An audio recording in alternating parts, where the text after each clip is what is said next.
Sir மற்றொரு முக்கியமான கேள்வி தமிழக அரசியலை பொறுத்தவரையில் எம்ஜிஆர், சிவாஜி கணேசன், ஜெயலலிதா, பாக்கியராஜ், ராஜேந்தர், விஜயகாந்த், அப்புறம் கமலஹாசன் இப்படின்னு தொடர்ச்சியாக அந்த நடிகர்கள் அரசியல்ல இவ்வளவு எண்ணிக்கையில வேற எந்த ஸ்டேட்லயும் தொடர்ச்சியா இவ்வளவு பேர் வந்திருப்பாங்கன்னு தெரியல.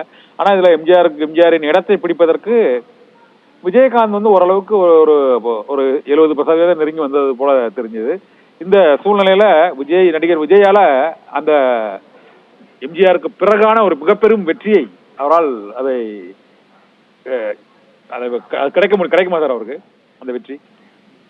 இல்ல, ரொம்ப முக்கியமான கேள்வி நீங்க கேக்குறீங்க. ஏன்னா அவர் சந்திக்க போறது 26ஆம் வருஷ தேர்தல். இந்த 26ஆம் வருஷ தேர்தல்ல அசம்பிளி தேர்தல். அந்த அசம்பிளி தேர்தல்ல அவருக்கு நேர் எதிராக அவர் மோத வேண்டிய இடம் திமுகல அவருக்கு நேரடியா அவரோட வயசுக்கு ஒத்த வயசுல இருக்கிற தலைவர் உதயநிதி.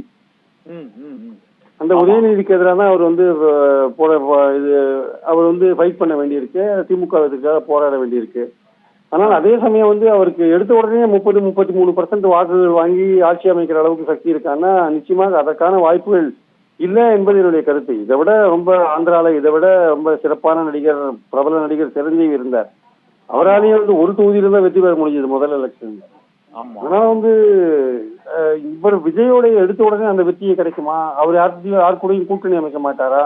சப்போஸ் ஒரு சீமானோட ஒரு கூட்டணி அமைச்சார் வச்சுக்கோங்க, அது கொஞ்சம் எஃபெக்டிவா ஒரு பேசக்கூடிய ஒரு விஷயமா இருக்கும். அப்போ திமுகவோட போடுற அந்த ஃபைட் ரொம்ப டஃபா போறதுக்கான வாய்ப்புகள் இருக்கு. சீமானும் விஜயும் இணைஞ்சா பாஜகவுடைய வளர்ச்சி தமிழ்நாட்டுல பின்னுக்கு தள்ளப்படும். அந்த மாதிரியான முடிவுகள் அவங்க ஏதாவது இருப்பாங்களா தெரியாது.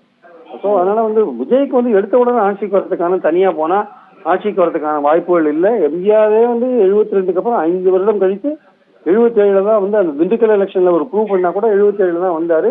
அதுவும் ரொம்ப குறைந்தபட்சம் 32-33% ஓட்டுக்குள்ள தான் எடுத்து வந்தாருன்னு அபிப்பிராயம். ஸோ அதனால இவருக்கு எடுத்த உடனே அந்த ஓட்டு கிடைக்குமா? அந்த 2 வருஷத்துக்குள்ள அந்த பாப்புலாரிட்டி அவர் கொண்டுருவாரா?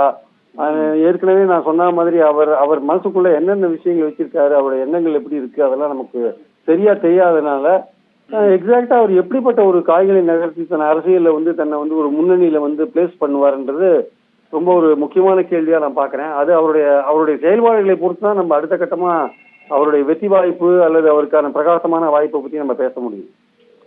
நன்றி சார்.